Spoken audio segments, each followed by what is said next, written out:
حضرت امام جعفر صادق رحمۃ اللہ تعالی علیہ فرماتے ہیں 5 قسم کے آدمیوں کی صحبت اختیار نہ کرو۔ نمبر 1، بہت جھوٹ بولنے والا شخص، کیونکہ تم اس سے دھوکہ کھاؤ گے۔ وہ سراب کی طرح ہے، یعنی وہ دور والے کو تیرے قریب کر دے گا اور قریب والے کو دور کرے گا۔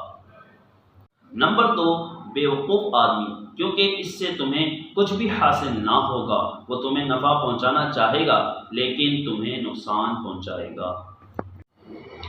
تیسرا شخص کنجوس، کیونکہ جب تمہیں اس کی زیادہ ضرورت ہوگی تو وہ دوستی ختم کر دے گا۔ چوتھا شخص بزدل آدمی، کیونکہ یہ مشکل وقت میں تمہیں چھوڑ کر بھاگ جائے گا۔